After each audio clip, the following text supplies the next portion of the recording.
Hello everyone. This is my follow-up video that I promised I'd make. I just needed to get a collection of all the different materials I wanted to try with it together and kind of half get them prepped, ready to do this test. Obviously, a couple of aspects.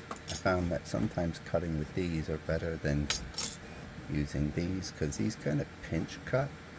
They're never razor sharp as per se. This makes a much more clean edge for cutting them, although you wouldn't think it matters. I have found in the past sometimes it does. But I've also hooked up my little my buck converter.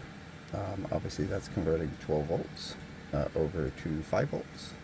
And I've got it set to show us how much current that the Sunlu Filament Connector is actually consuming when it's going. Now obviously it's going to be blinking because this is coming to a camera, but obviously let's go ahead and turn it on and we'll set it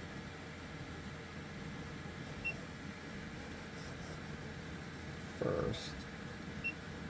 Oh, there we go.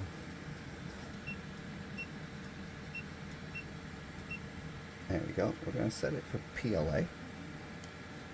And so you can see that set for PLA now. I'll bring this a bit closer where you can pick it up. That's better. Seems the angle of the LCD keeps you from seeing it as easily. But anyway, so we're going to give that a few moments to heat up.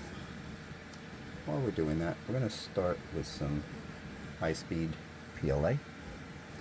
So I'm just going to cut the ends, which on these ones I've already done it, so as they recommended in one of the recently released advertisements from Sunlu, get it where they're kind of diagonal, so they match up kind of like that. Yeah.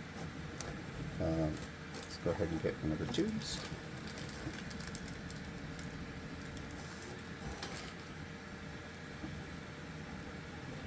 And open the lid. And fit the tubing over the end of that, and as you can see, you can kind of see it in there.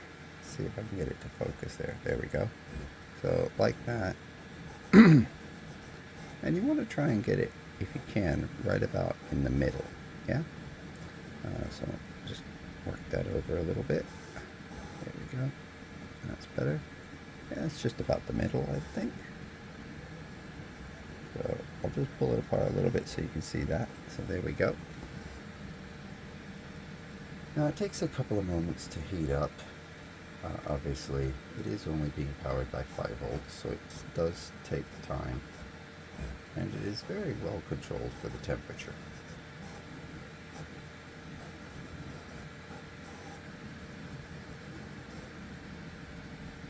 Just about there.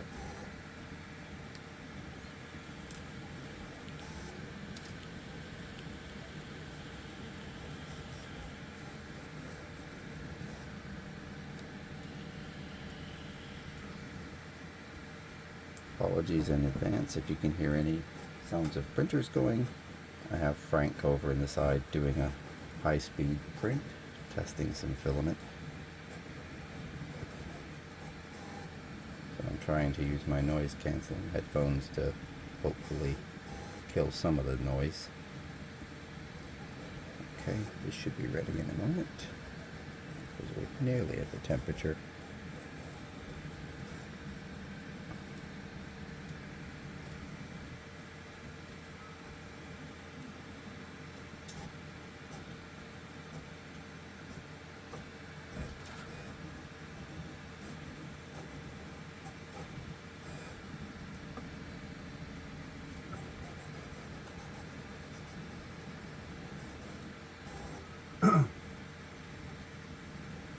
Okay, any moment should get the noise.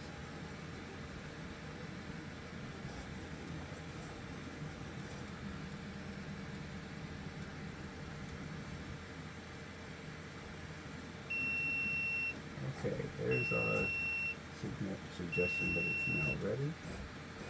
So we're going to go ahead and start the first one here. Open that up. As you can see, I'll go to torch just in case you can't. Obviously, there's two metal parts. The little tiny captive metal part at the top. Yeah?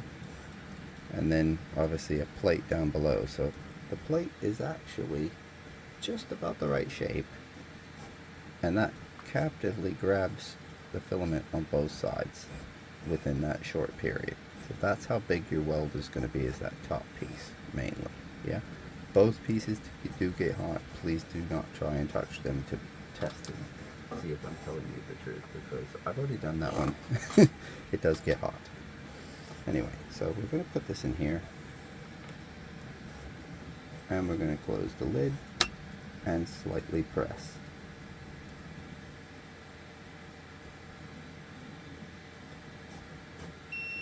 And that's it. That's all we do. Then lift, and they say let it rest for about 5 to 6 seconds, up to 10.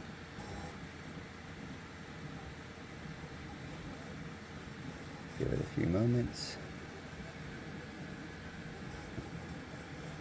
Now in this case, this looks like it really didn't deform anything. So I'm going to try something outside the box. Now their next step recommendation is to use this cutter, where you would put this in there. But out of curiosity, I'm going to see if this will slide off. Yes, it will. It means I might be able to reuse that. If you can get one where the filament allows you to do this, that might be a bonus. And at lower temperatures, this could work really well. Now, let me get a torch. And my old man eyes actually cannot tell where that has been welded.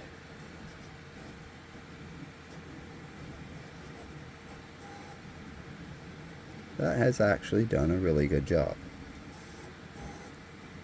I'm not going to expect that every filament will weld this perfectly, but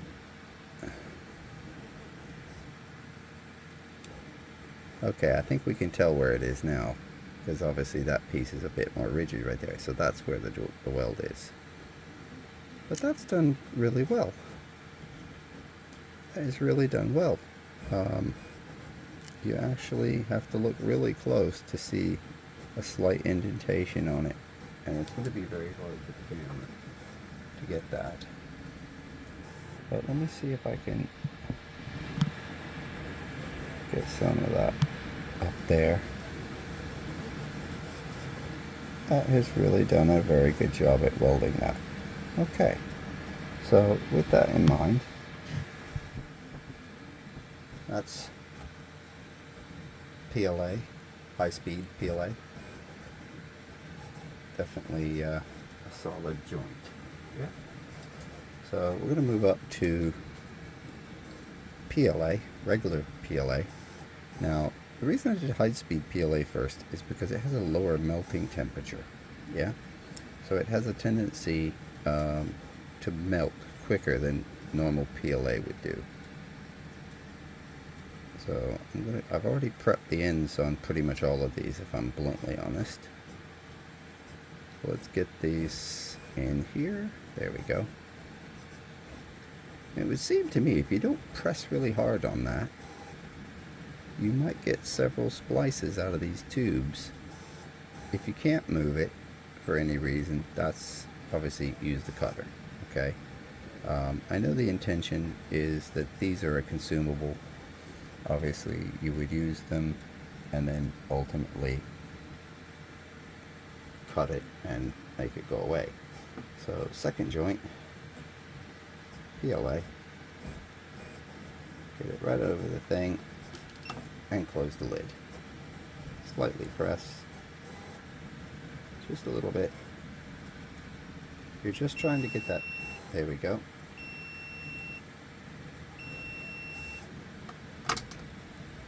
Okay, lift that.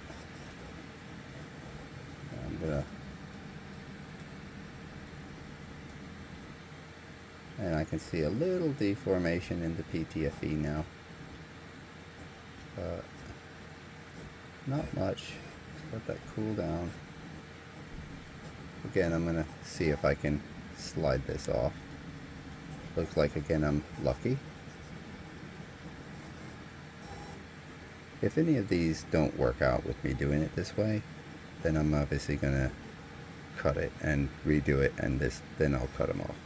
Now, this is some old PLA I had, and I can see it did bulge a little bit there. So there will be obviously a way to do this just right. So what we're going to do, I'm going to redo that one more time just for the effect. So cutting this level angle, yeah, this is what you want. This way each of these obviously has the same angle. So there we go. Alright, so we've obviously cut where this one goes this way and that one goes that way. Yeah, that's the way it's going to go in the tube. Let's see how many joints I can get out of this. Now, this time the cutter obviously made it a little bit wider because it pinch cut it. It's clearly a sign I probably need to think about a new set of cutters soon. That or use the razor knife. A little bit of a press, not too much because I don't want to make the PTFE bulge. There's that. 2, 3, and there's that. And yeah, this is why they're saying you should cut it and not reuse it, because you can see that. I'm just going to kill that now. That was a bad one, and this is why they would want it to not do that, because PTFE will even start to break down at 195. There was another reason why I did this way. This is also a common type of material that is used for your Bowden tube. Obviously, for those that still have it coming to the back of the nozzle, there's your proof that even at temperatures of 195, PTFE will start to soften and it can deform, and you will lose the seal it has at the back of the nozzle. So let's go ahead and do this the correct way now. This is the way they show it in the instructional video that Sunlu has kindly released recently, I noticed on their Facebook page. There we go. Okay, so we have nice joint there. That will match up. I'm going to get myself a fresh tube. This one we will show you the correct way. But I'm a tinkerer. I have a tendency to try and see what I can get away with. Now, questions came up about these PTFE tubes. You know, obviously in the replenishment of them, Sunlu has confirmed they will be having packs of these, obviously for sale, independently. So if you run out, you can buy more. And they will be pre-cut and at the correct size. Yeah. They have not given me what they're going to be for pricing yet, or how many you're going to get. The website tells us that the pack that you get in the box has approximately 200 tubes. They also have a small footnote that says this may not be 100% 200. It could be a little bit more, could be a little bit less. They don't have a definitive count, so I suspect it's by weight. Yeah. Okay, so here we go again.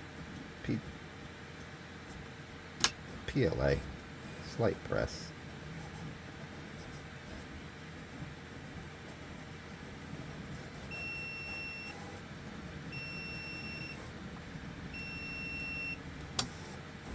And that's that. And then carefully lift it and let it go hard. I say 5 to 10 seconds. Yeah? Okay. Yeah, that's feeling a lot more solid. So the next step, obviously, bring that down put this across here, and basically just close the lid, because there's a piece in there that will come down on it and push it into. I'm gonna do this because it's slightly bent. I don't want it to bend it out of shape unnecessarily. There we go. Press, close, release, and then lift, and you will find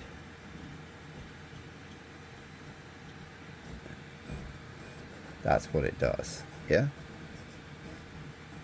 that will allow you to peel that off of the freshly done filament, and you can see now that was a pretty good joint, nice and solid. That's going to easily go through an extruder. Yeah. Obviously I'm going to do my usual thing that people will say, oh, how good is the tolerance? Okay, so let's have a look at that. So I'll break out the nice little set of calipers. There we go. Zeroed. So let's first check it up here. So this filament is not really the greatest example because it was a very generic. Just make sure that's yeah, okay. 178, 176. Now that's where the joint is. 179, 179, 175, 182. Now we're past the joint back into the generic filament. This was actually okay, 174. That could be me then. 173. I'm just going to double check myself here. Sorry if I go quiet for a moment. Okay, so around 178. 178 around the joint. Yeah, that's more than within tolerance, and obviously would easily pass through any extruder and even all metal hot-ends without clogging. So I would be happy to use that in any of my printers, which all have, you know, all metal hot-ends. So there's PLA. And be fair, I can't even know. I think that was MakerBot filament. It was given to me, and I like the fact that it was transparent because I'm a little bit of a sucker for that. So, right, we're going to move on to some silk. Now, this is PLA Plus, yeah, and I don't think they have a PLA Plus, so we're going to use PLA temperatures as a preset and see how it does.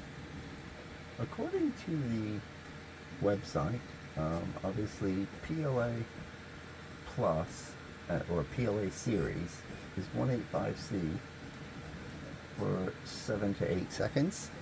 Yeah. Now the beeper obviously counts things, so their instruction video shows specifics. Yeah. Now this starts at 195. Now 185 would be for just most PLAs. 195 seems more right for me with regard to PLA Plus, because usually it runs at a slightly higher temperature. Let me just get that a little bit more centered. There we go, that looks a little better. Yeah, this is actually Sunlu's own light gold silk. I've had it for absolutely ages because I don't print a lot of silk. A little bit of a press.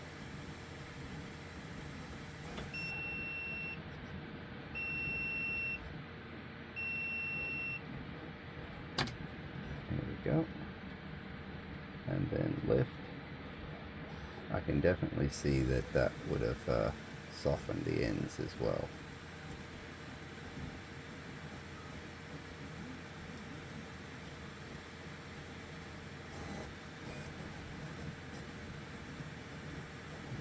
It's starting to firm up. That's feeling more firm again.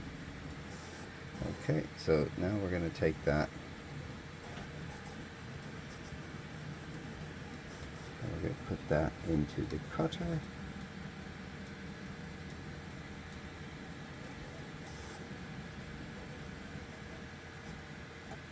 There we go. Oop. Now that's interesting. That did not actually do what it's supposed to do, and that just I knocked my wire over here. So let me just pop that back in there. So it is possible to get that part wrong. So ideally you do want to press that in there. I like it when these kind of things happen, obviously, because these are things that could happen to you, and if you see me do it, you know what's going on.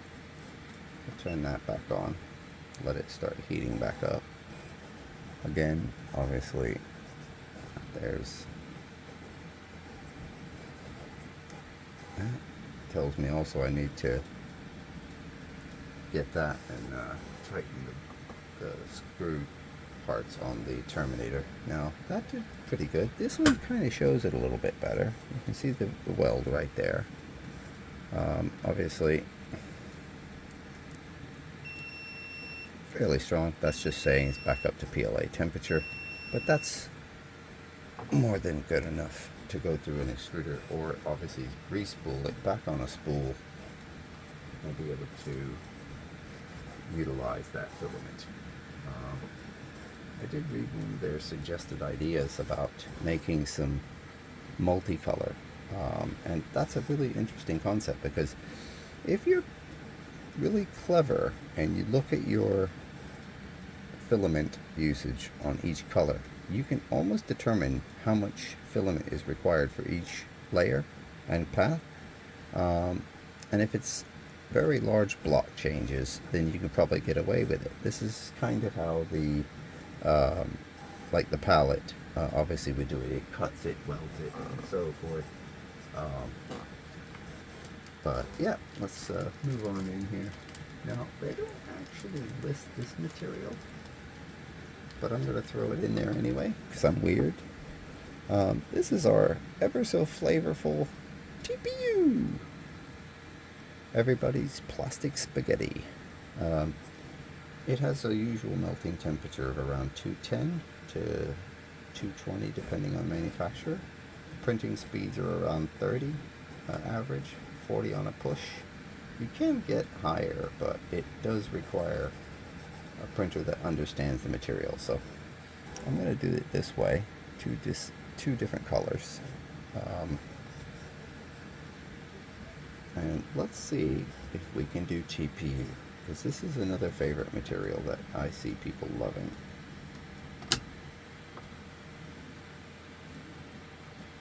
Push that in lightly.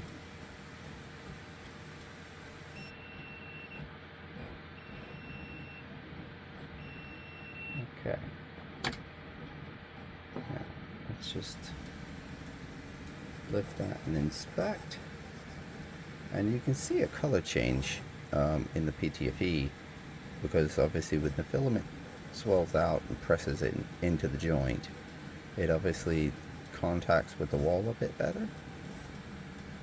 So you can kind of tell when it's doing what it's supposed to do.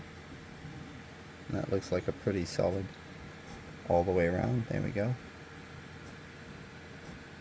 So let's see what that looks like once we cut this off. At the end of this video, I'm going to do a couple of things that were not originally planned, but I thought, what the heck, you know? Because it is questions that have been asked of me when people found out that I had one of these. Okay, so let's find the cut. There it is. It's on the back side. There it is. And pull that off. Throw those into a little thing over here. There we go. So there's TPU. Not even on the list of materials, but definitely nice and smooth. That is a very good weld. That is a very good weld there. I'm very pleased with that. That could be a lot of fun with the TPU. So, moving up the scale now a little bit, we're going to grab some PETG. So I'll get another, might as well 1, 2, 3, 1, 2, 3, 4, 5 of these I technically need. So let me just go ahead and get these out so I have them ready. And that way I can put these away back in the box. Okay, I've set up this and let it pretty much warm up to PETG. Sorry for the interruption, I had to put some battery in the gimbal anyway, so there we go. Let's just go ahead and there we go. Get a little better shot on that. There we go. Okay, so here we go with PETG.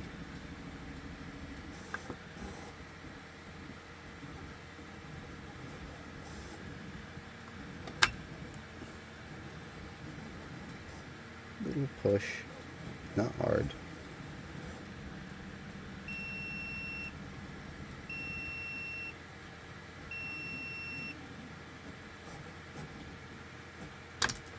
There we go. Just hold that for a moment.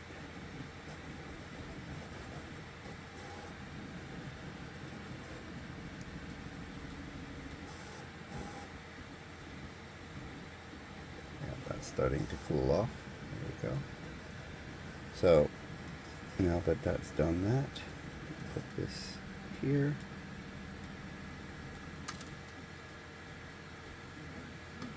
Push the corner into that little bit so it doesn't pop up when it's trying to get the thing in there. There we go.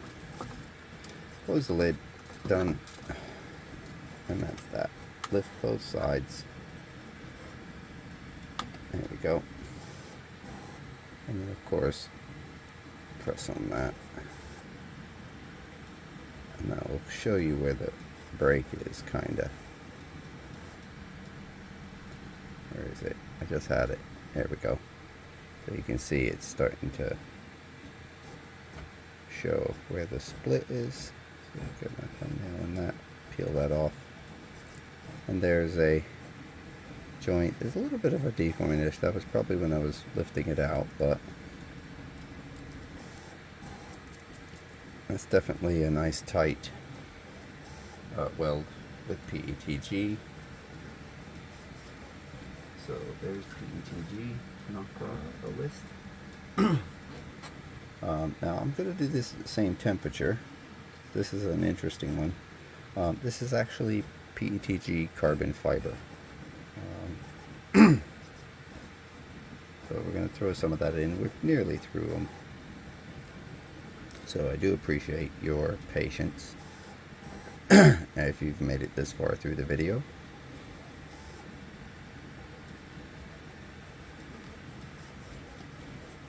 So here we go. Is that just about in the middle? Yeah. So that's just about in the middle. Yeah. Put that there. Close the lid down. Slight press. Not a heavy amount. Don't jam it in. You're only trying to fill a tiny air gap.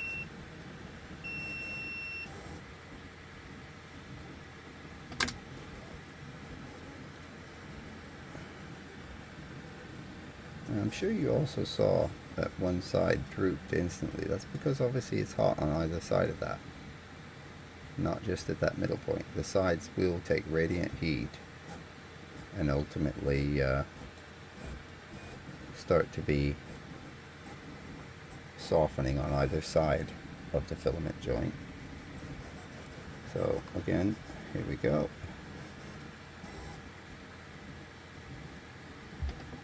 There we go. Press, close, and lift.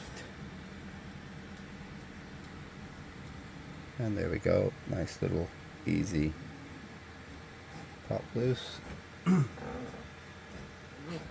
And there we have a nicely welded PETG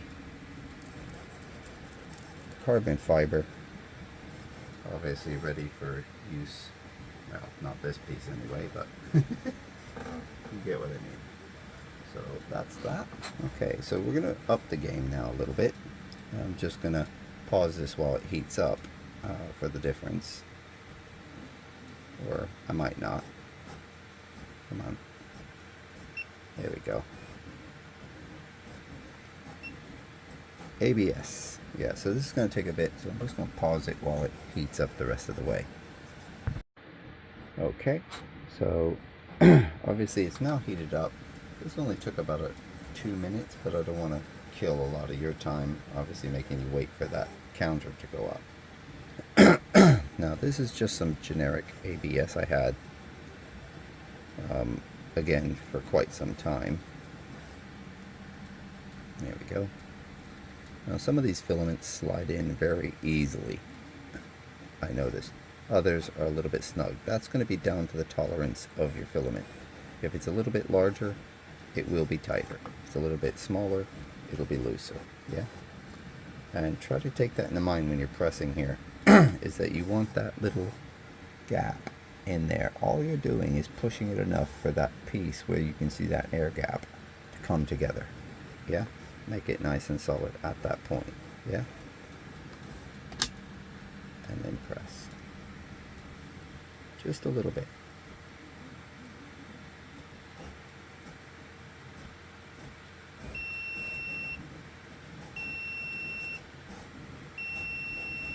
There, that's it. Lift and lift it out. Now that one, you can tell I pressed it a little bit harder and it caused it to bulge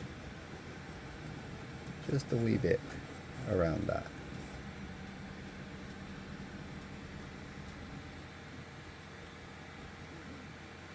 But not much larger than it would have been already. So, but we will take a look at that.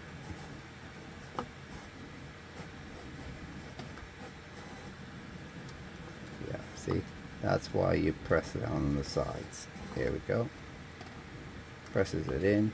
There we go.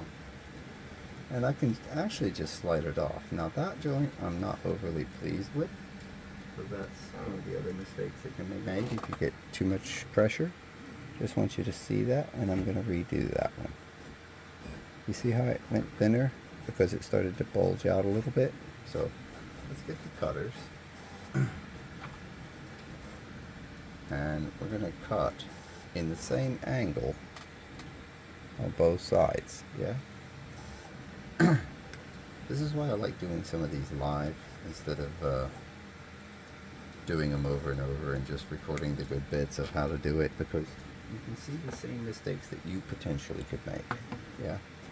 And obviously I'm going to need one more of those for those last two over there. So obviously first bit in, boop. Second bit in. It looks like that one, I didn't cut it at the same angle, so I'm going to do that now. There we go, that's a little better. That into the tube, there we go. And that's kind of why you want to do that. I mean, a razor knife is going to do better to a degree, because it's going to cut more cleanly than a diagonal snips, because those are just compressing it. The other would just literally slice it. Yeah.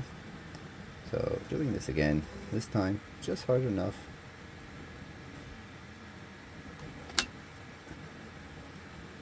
Light pressure, just a little tiny push.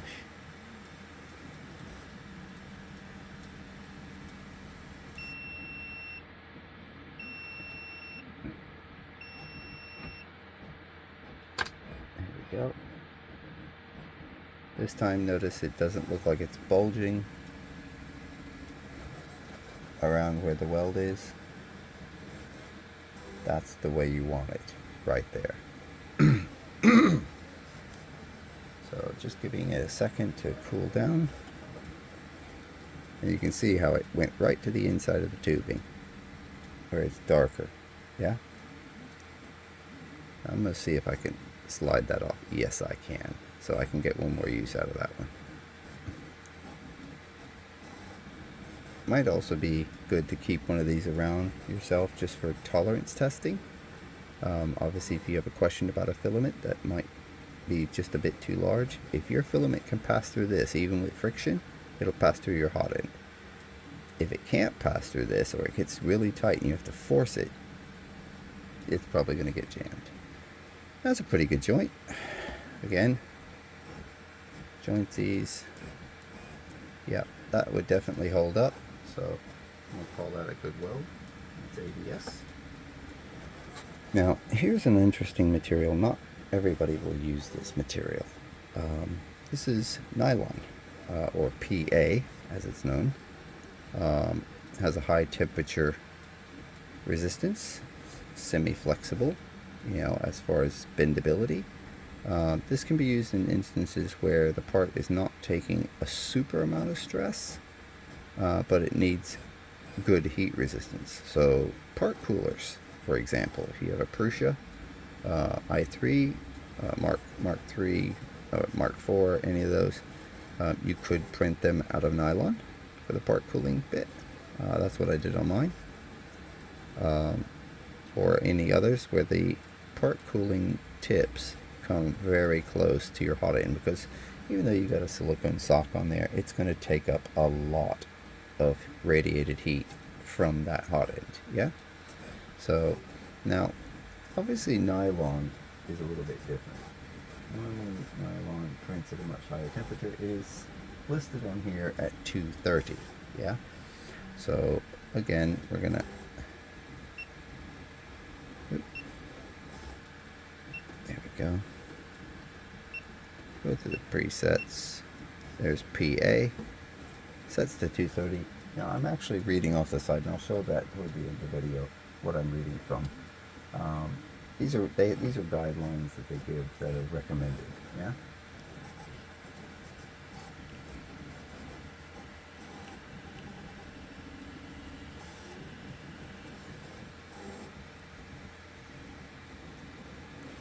This is roughly what you were waiting for before. Why I paused the video.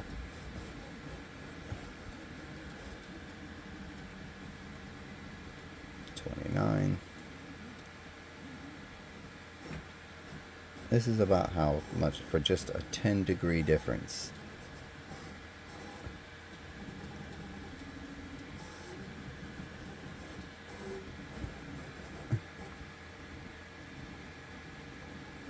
Just gonna, you can hear that. Yeah, so it would have started a timer.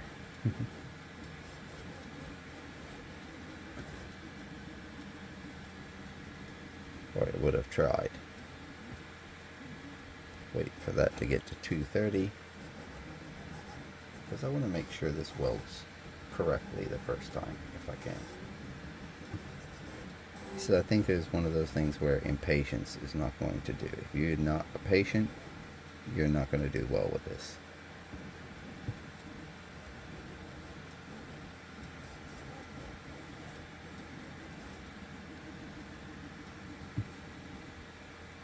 Just waiting for that last little bit.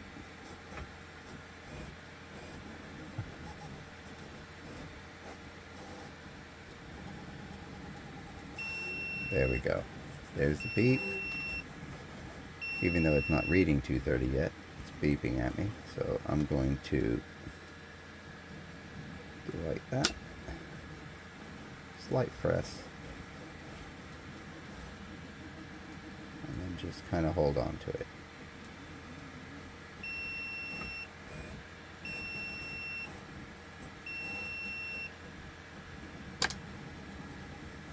Now, lift. Kind of hold it steady, don't let it droop. What you want to do is keep that joint straight while it's hardening.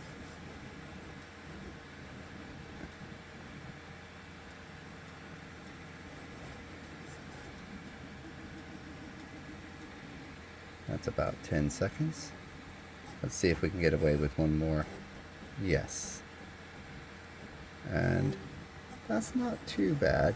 You can see a little bit of, because this filament's been sitting out, so there is a little bit of moisture in it. I don't know if you can see that, but let's see. Yeah, it's still strong. It would still go through an extruder. Yeah, I think that would still be classed as a good joint. Obviously, filament, if you're going to weld it, because you've had it around, do yourself also a favor, dry it. I just wanted to do this because I wanted to be able to say I tried that material. Yeah? So, here's the last one. And it's going to be at the same temperature, because this is PA12-CF, or nylon carbon fiber. Yeah? Now, I cut this again with the diagonal cutters, so if you look closely, you can see it makes a pinch point.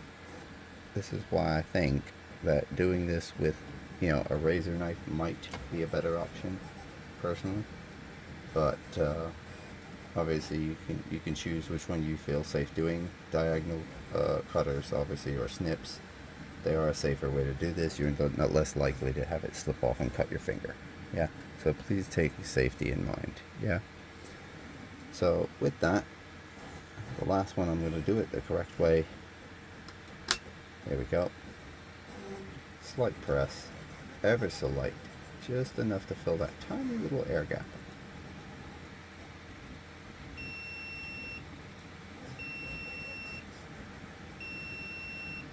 Here's our 3 beeps. Pop the lid. Lift that up. Let it cool for 5 to 10 seconds. You notice that once it's at temperature, I don't know if you've been noticing it, but let's see if I can get it to focus on that. It's drawing only 1.5 amps rather than the 1.7 it was when it was first heating up. Yeah. Now this is nice and hard again, so put that in here. Press on each side. Push the lid down to cut the tube. And there we go. You should be able to easily slide that off. You don't have to actually peel it off if you don't want to. But there's nylon carbon fiber. Now that one didn't do so well. Okay. That's interesting. Alright. Let's try that with a fresh tube. Now that's interesting, because that tells me that it didn't quite melt it. Now that could be due to the difference with the carbon fiber in this particular one. So let's try that again. That's a bit. And this is the kind of thing people want to see. Is this going to happen to me? Little press. Maybe I hadn't pressed it hard enough. That's a possibility too. I'm going to leave it for about 1 extra second. Maybe 2. Pop the lid. And carefully lift it out. Now see, that looks more like it. Notice it filled out in the tube, and you can see a defined place where it's filled the inside of the tubing. I think that's going to be a key factor that you'll be able to see. Just let that. Let's just see if I can slide it. Yep. Got lucky on that one. I can slide that one. So, yeah, okay. So carbon fiber in nylon might not do so well. That definitely melted it, but I think the amount of carbon fiber in this, because this is a very, I'm just going to show you, it's a very rigid filament, very strong. It might even require a slightly higher temperature, because they listed as PA and PC, which is you know, polycarbonate. I still am looking at buying some polycarbonate, so I didn't have that one in hand, so I do apologize. But I'm going to try something.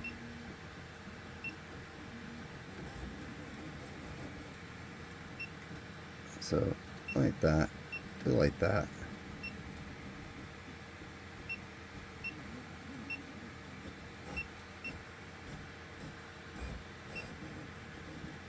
My fingers in these, because I have fingernails, obviously, because I like to be able to get them under things when I'm prying lids apart and that. I'm going to go for 235. And we're going to try this again. But that's very interesting. This might highlight the aspect that certain materials will require certain temperatures in order to weld.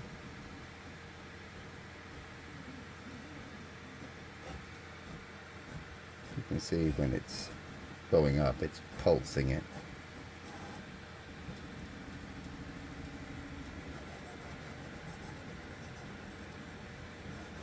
It's trying to get up there, you can see that. And it's just trying to inch up to the temperature.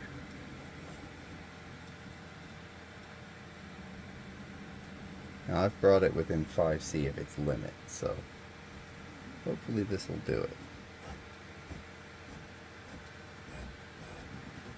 This is definitely a learning experience, even for me. Although I've been very familiar with doing other filament weldings and so forth, each material is a new experience.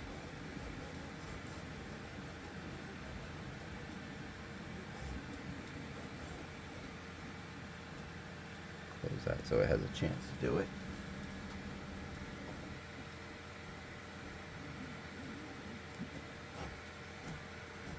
Just going to pause that while it's doing this.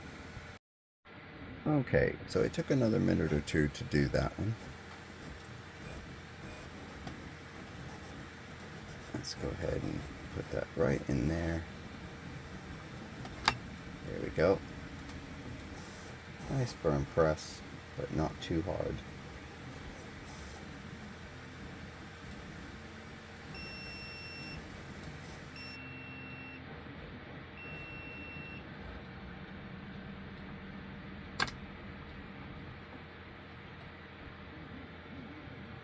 There we go. Still very flexible right there, as you may have seen it wobble a little bit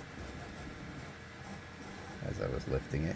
You can see it detaching itself from the inside of the tubing when I do that. So I'm going to cut that off this time so that I can see that joint correctly. There we go. And let's see if it can do there. See that? That slice actually makes it a lot easier to just slide it off the end. But that's not going to work so easily if you're doing... Now that looks reasonable, but it's still not going to do it. So I think that's going to be the material that I would say you probably need to experiment with, but it may not work for all of them. Yeah, I mean, this is pretty tough stuff. And as you can see, these are the edges where it's not been welded. That's pretty strong stuff, and it's very rigid. Yeah, it wants to retain its shape. So there's my experience. I am going to obviously test a little further on my own time with PA12-CF, because it's one of those materials that, and I'm just going to set, because it will, this is another thing, it will remember if you change it. Yeah, so if you change it for a specific material, if you're not confident you're going to always be using that material going forward, come on, there we go. My fingers are so fat. There we go. There we go.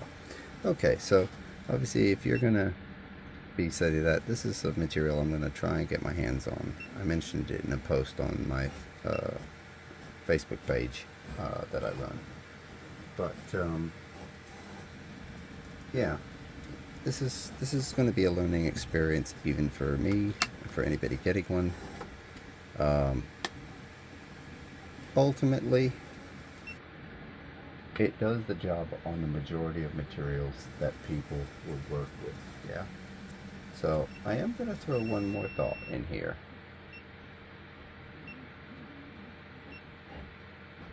And I'm just going to bring that back to PLA, yeah? And I'm doing this for a reason, because I know that people had questions about it. Like I said, I would come back to this at a later stage.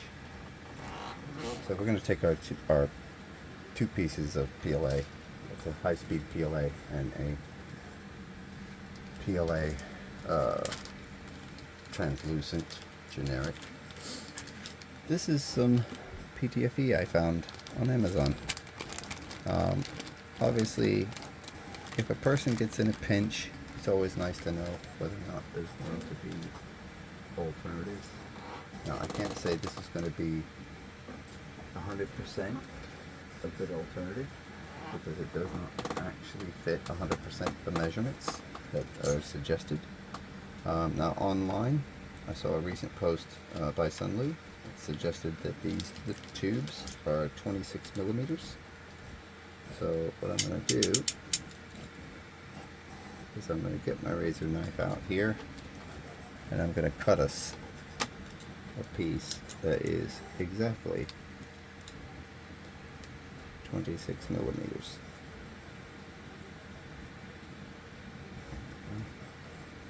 I'm sure at some point somebody's going to be clever and make a PTFE cutting jig for this.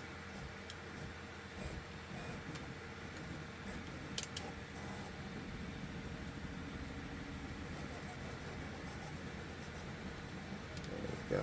That's it. Just try not to cut the fingers. So there is some PTFE. It's a 1.8 millimeter inner diameter with about a 2.1 to 2.2 outer diameter. Yeah. Like I said, I got this off Amazon. It was under 10 pound. You know, I couldn't complain with the price. Now, obviously, to test this, I've got this heated up for PLA. Might as well take advantage. So cut at the same angle on both sides. Got this one. That cut nicely. There we go. That one I'm not so happy with, so let me cut that side. Give me a second and I'll show you. There we go. Okay, so nice even cut. This slides on with the way it feels, almost identical to the ones that come in the box. Yeah. Now they tell you try to get that lined up perfectly. So there's that. Fits in the same way. Feels like it settled easily. Slight press.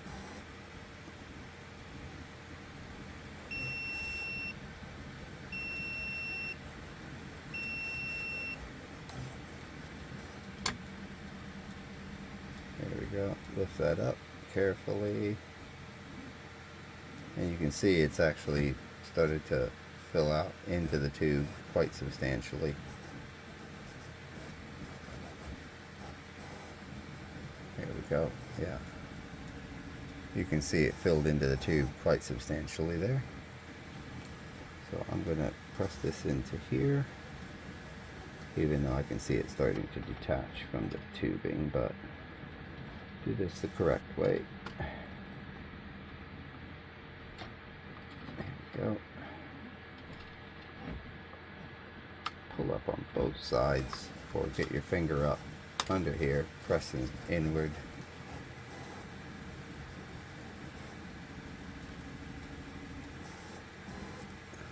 There we go. Just about. It is a little bit of a trick getting that to just slide off, but it is only PTFE tubing. Let's see how that did. joint looks reasonable. Let's see if we can keep the focus. The joint looks reasonable. Let's do the test. Let's do the pull on it.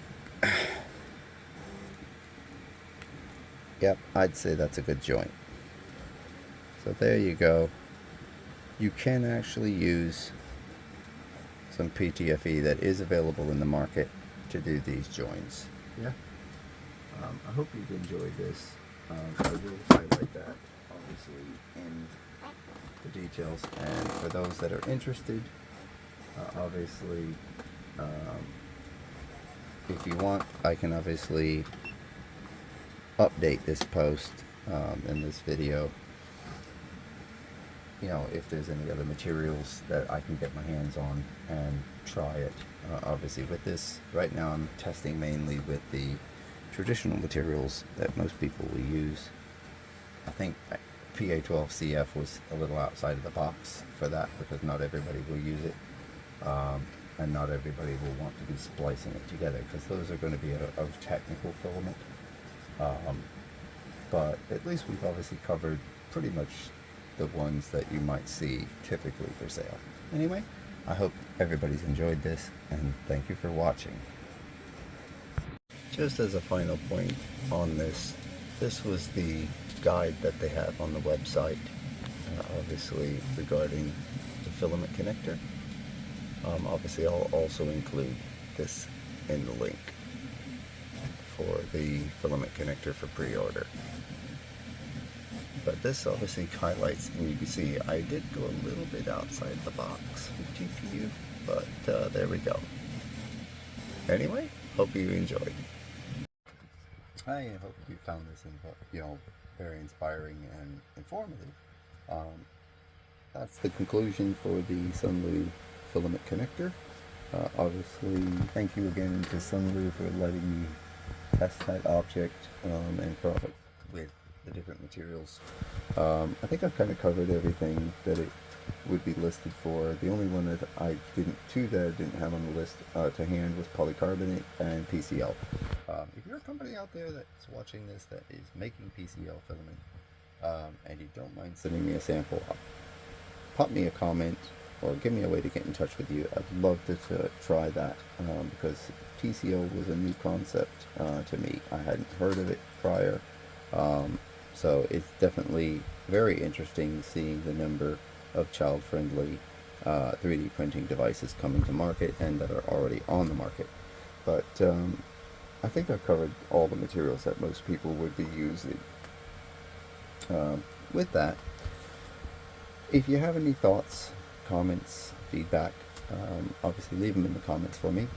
I'll be happy to read them as soon as the old YouTube obviously pings me, and or whichever social platform that you're watching this on.